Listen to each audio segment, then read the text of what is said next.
My husband forces me to donate my remaining kidney to his true love. He wants to save her from death by uremia. I try to tell him that I have kidney failure. I'll die if I donate my kidney. However, he roars, "Stop playing your jealous games when Shauna is so gravely ill. Don't you have a heart?" Under his forcefulness, I'm taken to the hospital to get my kidney removed. Ultimately, I die in a corner of the hospital.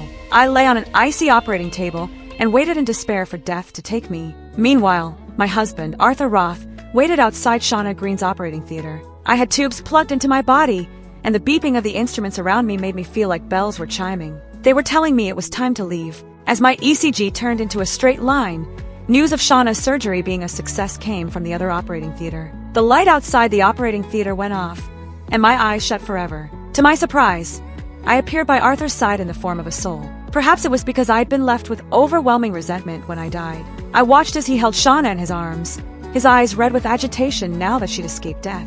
My heart sank at the sight. I wanted to ask him whether he'd worried about me for even a second when Shauna and I had been wheeled into different operating theaters at the same time, but I suppose the answer was no. After all, he'd taken me to court over her illness. He'd hired the best lawyer in the industry to sue me, and I'd lost the case. I'd been in so much pain when getting my kidney removed that cold sweat had drenched my back.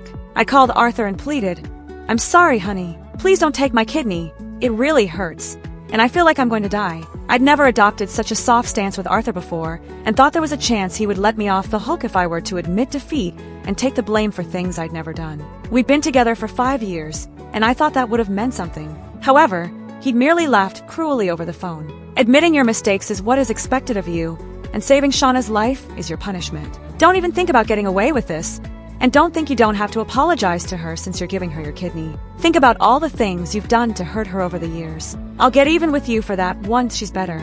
Even if you want to die, you'll have to wait until after you've apologized." I tried to deny my involvement in the things he thought I'd done, but I was out of strength. Arthur didn't seem to think his rant was enough to vent his anger. He snarled, "You disgust me." He'd hung up after that, and my heart had plummeted into an abyss. My love for him went with it. He claimed I disgusted him, but he'd been different when he'd married me. At the time, he'd lovingly told me he would love me for life. He'd also said I was his first choice, his only exception, and the only person he was partial to. However, he'd forgotten all about me once Shauna had come into the picture. Now that I was dead, I watched as Arthur gently stroked Shauna's face. It was as if she was a precious treasure. "Thank God you're alive. Thank God." He was choked up, and his bloodshot eyes told me he'd spent the night awake out of worry for her. Did it ever occur to him that I would be dead as he worried about her? Shauna cracked a weak smile. "I'm sorry for making you worry, Art. Where's Leona? Is she mad at me? I'll apologize to her right now." She struggled to prop herself up. Anyone who wasn't blind could see that she was faking it, though. But of course, Arthur couldn't see it. Sure enough, he gently pushed her back onto the bed and caressed her head affectionately. "Silly you. Leona is the one who should apologize. What have you done wrong? You'll keep getting bullied if you're always so kind." A nurse couldn't help teasing them when she saw how they were acting.